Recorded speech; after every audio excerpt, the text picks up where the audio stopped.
You won't believe what my own sister did. She managed to turn my whole family against me just because I said no to paying for her son's college. Keep reading, because this story will show you how far people can go to hurt the ones closest to them. My name is Harper Lane, I'm 32, and I've spent years clawing my way back after some tough financial struggles. I finally felt like I had my life together, a stable job as an accountant, some savings, and hope for the future. But my older sister, Melissa, has always had a way of twisting everything to her advantage. Everyone in the family sees her as the golden child, and for some reason, they've always believed her over me. It all started when her son, Ethan, got accepted into a top-tier private college. Melissa immediately called me, demanding that I pay his tuition because, in her words, "You're the successful one now, Harper. It's your duty." I tried to explain that I was saving for my own home, that I couldn't just hand over tens of thousands of dollars, but she wasn't listening. She kept insisting, throwing guilt and anger at me like I owed her something I had worked hard for. When I refused, things started to change fast. At first, it was small, cold greetings from our parents, awkward silences during family calls. Then it escalated. Melissa began spreading lies about me, telling everyone that I had promised to pay Ethan's tuition and had gone back on my word. My own family started questioning my character. Texts went unanswered, invitations were ignored, and I could feel the distance growing every day. The most painful part was how quick everyone was to believe her. I tried to explain myself, but it was like speaking into a wall. My father avoided eye contact, my mother made subtle comments about my selfishness, and Ethan, caught in the middle, looked at me with confusion and disappointment. It was devastating. The family I had always trusted seemed to vanish overnight, replaced by suspicion and betrayal. I sat alone in my apartment, feeling the weight of it all. The sister I once confided in had turned into someone unrecognizable, and the family I loved seemed to side with her without question. I couldn't understand it at first, but I realized this wasn't just about money. Melissa had always wanted control, and I had become the perfect scapegoat. She wasn't asking for help. She was setting me up to be the villain, so she could keep the spotlight and the inheritance for herself. It hurt more than I can explain, but it also lit something inside me. I knew I couldn't change their minds right now, but I wasn't going to let her lies define me. I decided to step back, gather my strength, and find a way to show the truth, not through yelling or anger, but by being smart and patient. This was just the beginning, and I wasn't done yet. Ever wondered how quickly people you love can turn against you? Let me tell you what happened when my own family started treating me like a stranger. After I refused to pay for my nephew's college, I started noticing small changes at home. At first, it was subtle. My texts went unanswered for days. Plans I had made with my parents were suddenly canceled, and their replies became short, almost cold. I thought maybe they were busy, but deep down, I felt something was wrong. The warmth I had always felt from them was disappearing, replaced by a strange distance I couldn't explain. When I decided to visit, hoping to clear the air, the truth hit me like a punch. My mother looked at me with disappointment and said, "It's selfish not to help family in need, Harper." Her words stung more than I could describe. I felt blindsided. I had always been there for them, always supported them whenever I could. Now suddenly I was selfish? I didn't understand what had changed. It wasn't until later that day that I realized what Melissa had been doing behind the scenes. She had been twisting the story, telling everyone that I had promised to pay for Ethan's tuition, and then backed out. Every word she spoke painted me as the villain. My parents, without asking for my side, began to believe her lies. Even my father, who usually tried to stay neutral, avoided eye contact with me, as if my refusal was some terrible betrayal. I tried to explain myself, to tell them the truth, but it felt useless. Every attempt to defend myself was met with disbelief or silence. It was as if no one wanted to hear my side. They had already chosen who to believe. The family I had trusted my whole life suddenly felt like a cold, uninviting place. I felt isolated, confused, and heartbroken all at once. The more I tried to reach out, the colder the responses became. Invitations I had previously looked forward to were ignored. Phone calls went unanswered, and every interaction felt strained. I could see it clearly now. Melissa's manipulation had worked perfectly. She had turned my parents against me, and I was left standing alone, struggling to understand how quickly love and trust could be replaced with doubt and disappointment. That period was one of the hardest in my life. I kept asking myself why my family would believe lies over the truth. Why would they let someone else define me so easily? It hurt to feel so misunderstood by the people I loved most. But even in that pain, I realized something important. If they couldn't see the truth now, it didn't mean it wasn't there. I couldn't force them to believe me, but I could control how I responded. I could choose patience, strategy, and focus on proving the truth in a way they couldn't ignore forever. Even as the coldness settled around me, I refused to let it break me. I knew I had to find my own strength, because my story wasn't over, and the truth had a way of finding its way to light. The breaking point came on a Sunday evening I'll never forget. My parents had invited everyone over for dinner, something we hadn't done in months. I hoped maybe this was a chance to fix things, to clear the air and bring back some peace between us. But the moment I walked into that house, I could feel the tension hanging heavy in the air. Melissa was already there, smiling that fake, smug smile she always wore when she knew she had the upper hand. Dinner started quietly. The clinking of silverware was the loudest sound in the room. My parents avoided looking at me, and I tried to keep the conversation polite. Then, out of nowhere, Melissa cleared her throat and said loudly, "I just wish some people in this family cared enough about my son's future to help when we needed it." Her words were aimed straight at me. I froze. Everyone looked up. My father shifted uncomfortably, and my mother's face tightened. Before I could even respond, Melissa continued, "Ethan worked so hard to get into college, and it breaks my heart that his own aunt abandoned him when he needed her most." The word abandoned hit me like a slap. I opened my mouth to defend myself, but before I could say anything, Ethan, sweet, nervous Ethan, spoke up. "It's okay, Aunt Harper," he said softly, his eyes flicking toward his mother for approval. "Thanks for trying your best."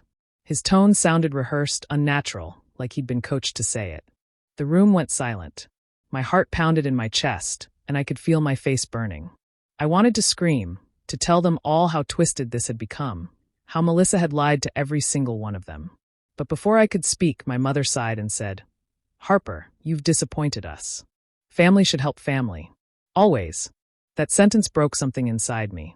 The woman who had raised me, who I had loved and respected all my life, was now looking at me like I was some kind of stranger. I could feel tears stinging my eyes, but I refused to let them see me cry. I stood up slowly, my hands shaking. "You have no idea what you're talking about," I whispered, trying to hold back the pain in my voice. Melissa smirked, satisfied with the chaos she had created. I grabbed my bag and walked out of the dining room without saying another word. As I reached my car, the tears finally came. I sat there gripping the steering wheel, gasping for air, my chest heavy with heartbreak. I had always believed that family stood together, even in hard times. But that night, I realized that wasn't true for mine.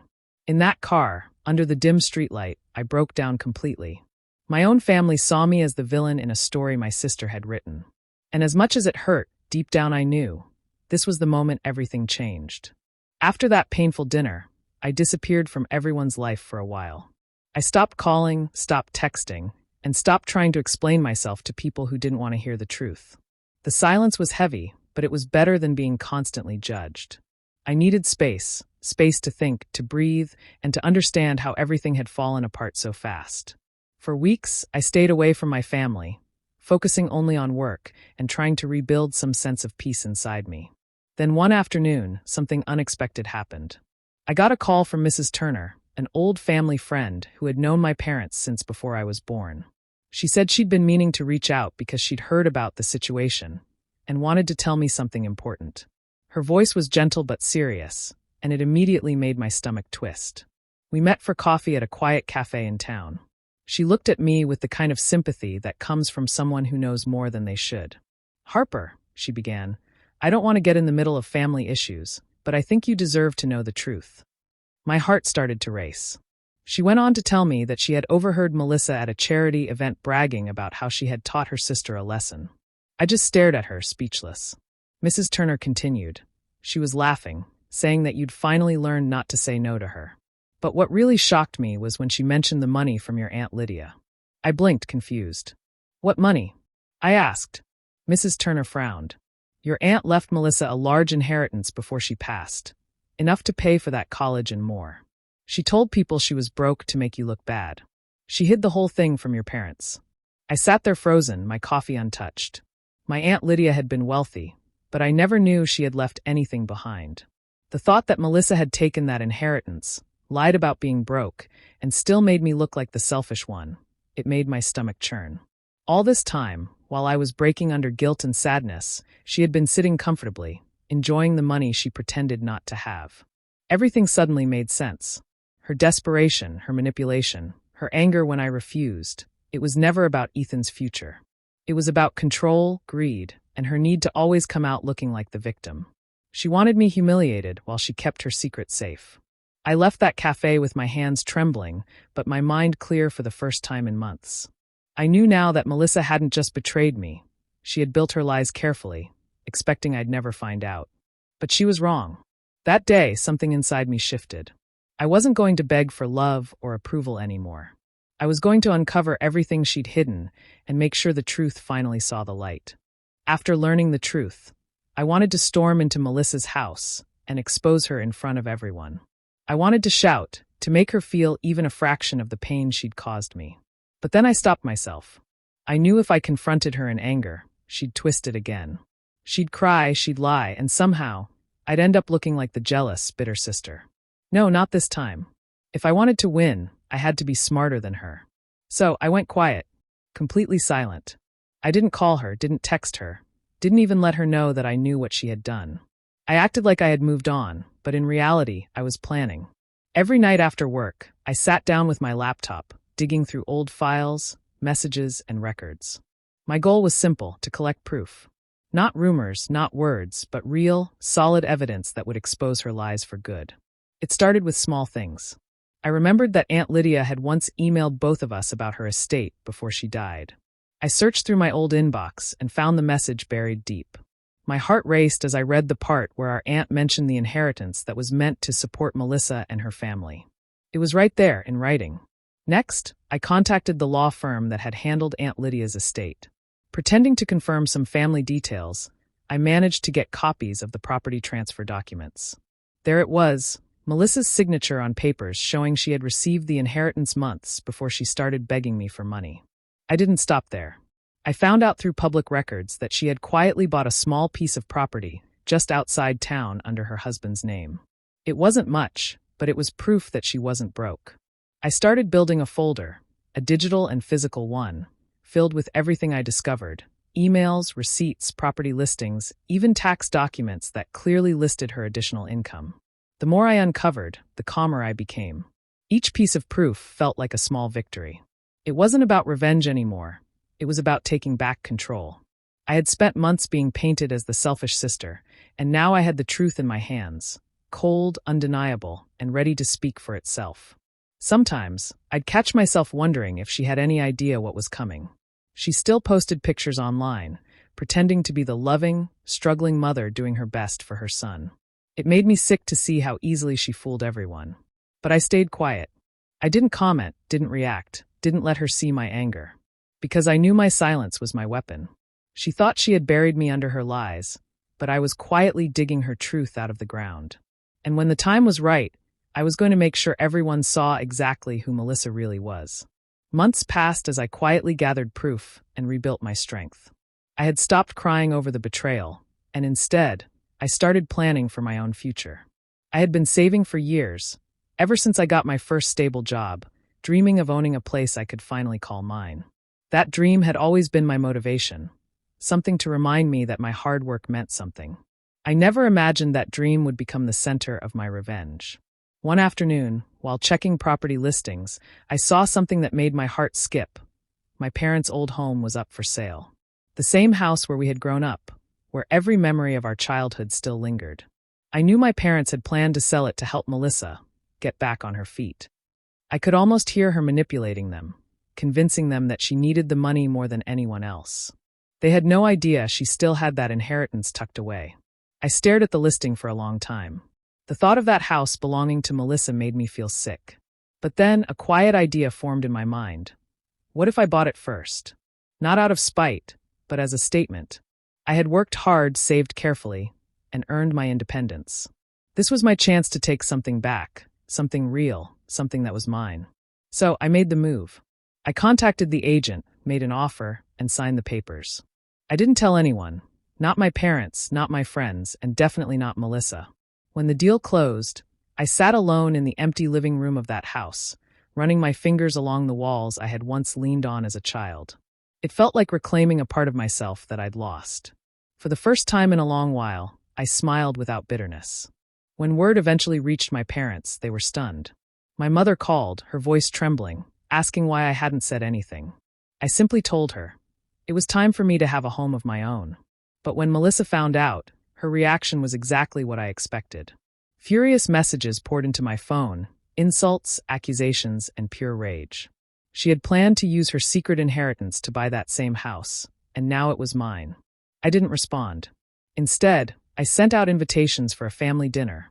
One last gathering in what was once our family home. I kept the tone polite, simple, and calm. I'd like us to share one last dinner together in the old house, I wrote. She couldn't resist coming. As I prepared the table that evening, I felt a strange peace. I wasn't nervous or angry anymore. The house was quiet, warm, and mine. Soon, they would all sit here, unaware of what was waiting, the truth I had been saving for that very moment. The night of the dinner felt heavy, almost electric. The house was quiet except for the soft sound of rain outside, tapping against the windows. I had prepared everything myself, the food, the table, even the exact words I planned to say. This wasn't just a dinner. It was the moment I had been waiting for, the night the truth would finally come to light. My parents arrived first.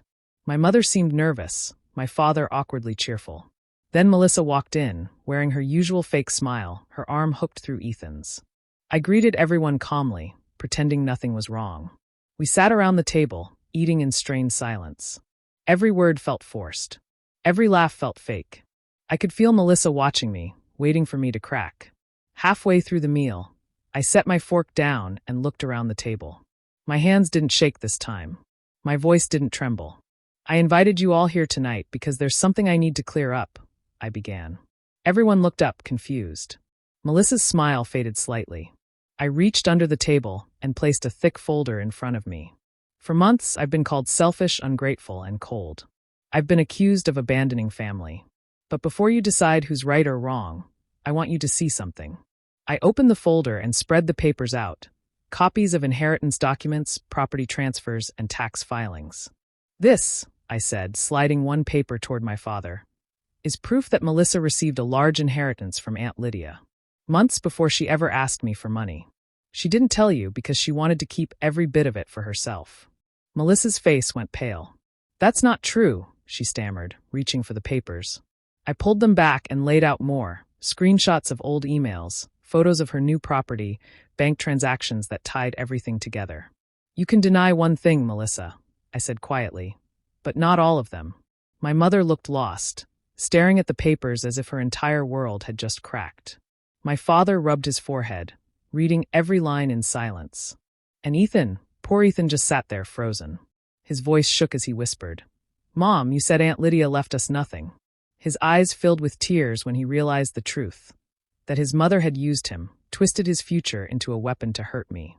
Melissa tried to speak, but her words came out in broken sentences. No one listened anymore. The truth was louder than her excuses. I stood up, gathered the papers, and looked each of them in the eye. Family doesn't owe you, I said firmly. Respect does. The room stayed silent. No one moved. I turned and walked out, feeling lighter with every step. For the first time in years, I wasn't the villain. I was the one who had finally told the truth, and I didn't need their approval to be free. The silence after Harper's final words hung in the air like a storm waiting to break. No one moved. No one spoke. Then it happened, the family erupted. Her mother's face went pale, her lips trembling as if she wanted to say something but couldn't find the words. Her father's eyes filled with tears, guilt and realization crashing down all at once. Harper. I didn't know, he whispered, his voice breaking. I swear to you, I didn't know what she was doing.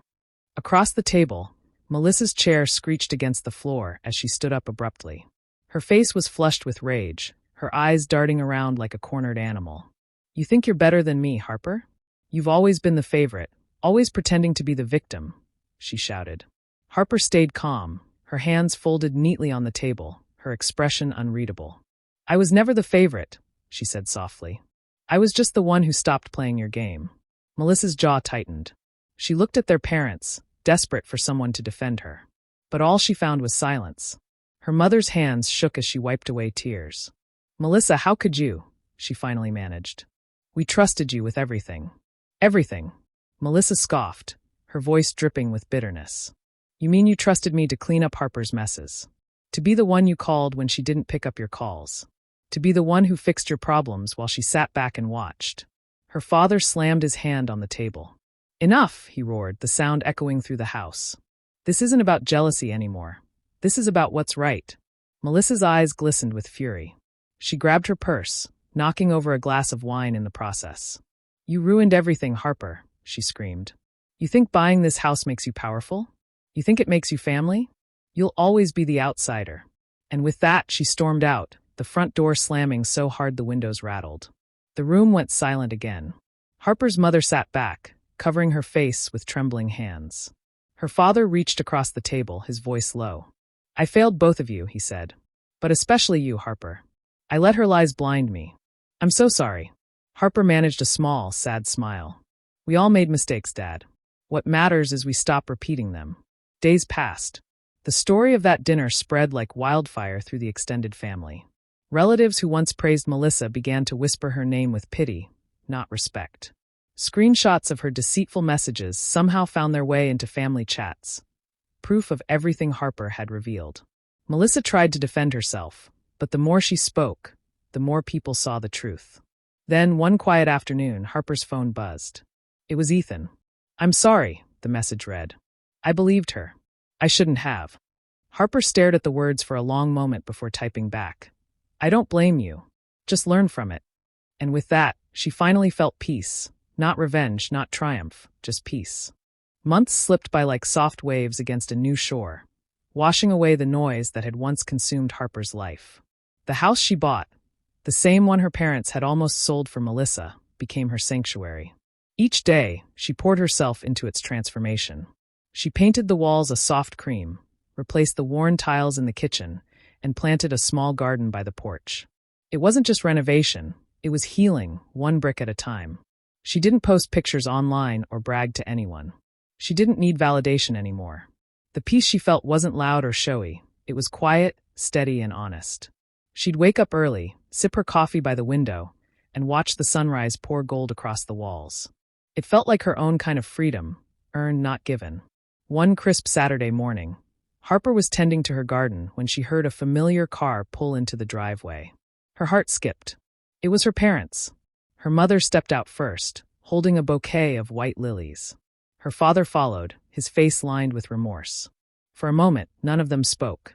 Then her mother finally said, voice trembling, "We wanted to see what you've done with the place, and to say we're sorry." Harper looked at them, the people who had once believed Melissa's lies over her truth. For months, she had imagined this moment, angry speeches, bitter confrontations. But when it came, she felt none of that.